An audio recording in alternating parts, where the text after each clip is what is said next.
Alors aujourd'hui je suis au niveau des sources de la Touvre, donc un très très bel endroit, en fait c'est une résurgence. Et je vais partir faire un petit tour à vélo dans Bois-Blanc. Un petit parcours d'une vingtaine de kilomètres. Et je ferai pas plus parce qu'en fait j'ai oublié mon bidon d'eau. Donc j'ai pas trop d'eau, j'ai juste une petite flasque d'un demi-litre. Donc je vais pas tenir très très longtemps. Voilà. Et puis en plus il fait relativement chaud. Il fait, on est le 30 octobre et il fait 20 degrés. Voilà, donc c'est encore un peu l'été et c'est magnifique. Voilà le superbe cadre, le point de départ, cette petite rando VTT. Donc là, au niveau du parking des sources de la Touvre. Voilà, donc là j'ai le vélo. C'est vraiment super beau. Hein, c'est un petit endroit enchanteur. Voilà, c'est superbe. Allez, on va entrer dans Bois-Blanc. Voilà, donc là j'ai mis l'itinéraire sur le guidon. C'est vraiment un temps radieux. Et on entre par un petit chemin forestier. C'est superbe. Alors là, aujourd'hui, c'est pas une journée sportive. Hein. Déjà parce que je l'ai dit, j'ai oublié mon eau. J'ai qu'un demi-litre. Donc j'irai pas bien loin avec ça. Donc je vais rouler tranquillou. Le but, c'est surtout de repérer un petit chemin. J'ai fait un parcours de 22 km.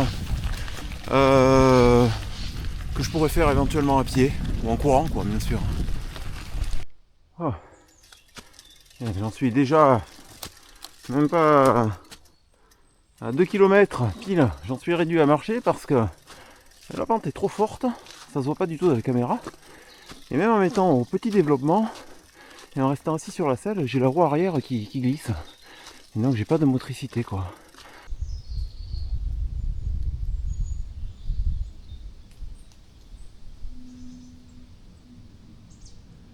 Quelle quiétude. C'est vraiment un endroit extraordinaire. Je suis tout seul dans les bois depuis une vingtaine de minutes, j'ai croisé personne. Les couleurs sont superbes. Je vais faire gaffe là, aux gros cailloux là. Et là, je suis vraiment heureux. Je suis vraiment dans mon élément ici, dans les bois, dans les bois. Alors, je fais gaffe, faut pas me péter la gueule. Ce serait con, hein, péter la gueule en direct. Voilà, ici c'est un peu plus tranquille. Je suis sur un chemin un peu plus roulant en terre. Joli petit chemin de terre. Et là-bas, au bout, là, je sais pas si on voit la caméra, il y a des gens. Les premières personnes que je vais croiser. Quel bonheur! C'est une longue pente douce. Je laisse porter, mais que c'est beau ce bois. Et je ne fais qu'une petite partie des chemins. Il y a plein de chemins partout. Ben, c'est super calme, c'est super beau. Même le luxe d'avoir une petite route en bitume. Parfaite. Superbe. Là, j'ai vraiment l'impression de profiter de l'automne.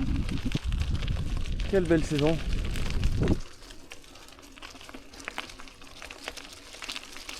Ça monte doucement. Hein. J'ai mis un petit développement qui ne demande pas d'effort. C'est tranquille. Ah, là je suis sorti du bois et je suis sur une petite route de campagne super mignonne. Avec tout ce que j'ai monté au début, là je le descends en un jet faux plat, j'ai pas besoin de pédaler, mais c'est super beau, c'est super calme. Oh, que c'est charmant. C'est vraiment la campagne, la campagne. C'est superbe.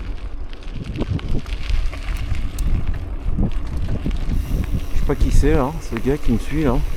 Il est juste devant, parfois il est derrière, mais il me lâche pas quoi. J'essaie d'aller par là, il me suit. On arrive sur un petit chemin de gravier qui est très agréable. Il y a pas mal d'animaux par là, de vaches et tout. Un taureau là-bas, j'ai l'impression, seul au milieu. Je t'ai pas trompé, c'est un taureau. Alors lui a coupé les cornes, le pauvre. Hein? Par contre, t'as pas coupé les couilles, hein, ça pendouille. Hein.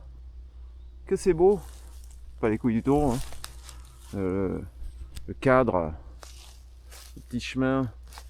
Il surveille les vaches elles sont là-bas, puis il est là, il surveille, c'est beau. Hein.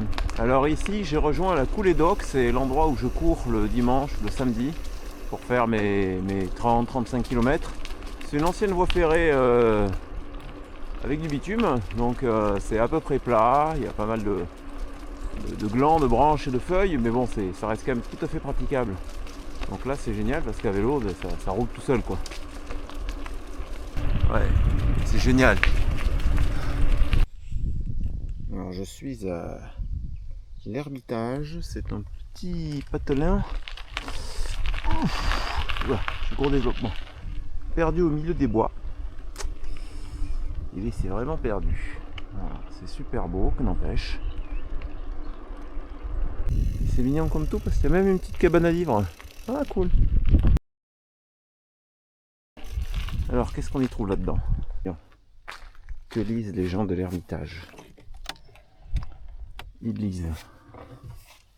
Oh, il y a plein de choses. Des pagnoles, des fables, l'amour flou. Oh, ça dit beaucoup à l'Ermitage. Hein. En même temps, je veux pas être méchant, mais il n'y a pas grand chose à faire. Voilà, ouais, c'est pas mal, il y a un peu de tout là. L'école des parents, c'est que ça donne envie, hein, c'est que ça donne envie tout ça. Hein. Voilà. Un livre de conditions, L'attitude vagabonde, de Daniel, quelque chose comme ça. 10 années à la voile autour du monde. C'est quoi? C'est un roman? Ah ouais. Bon, je lis la présentation parce que ça a l'air pas mal du tout. Il y a Antoine qui s'en est mêlé. À voir, donc j'ai trouvé ça à l'Ermitage. Petit village très mignon, dans une très jolie petite cabane. Voilà. Je suis face à une réserve stratégique de nourriture. Un immense tas de meules de foin, immense. Voilà, et puis il y en a un peu plus loin aussi. Hein. Ce paysan fait des stocks. Hein. Faut croire qu'ils veulent rendre les gens bêtes à manger du foin et qu'ils vont nous filer à manger ça tout l'hiver. Enfin, c'est mignon quand même, hein, avec la jolie couleur d'automne. Mais c'est pas superbe.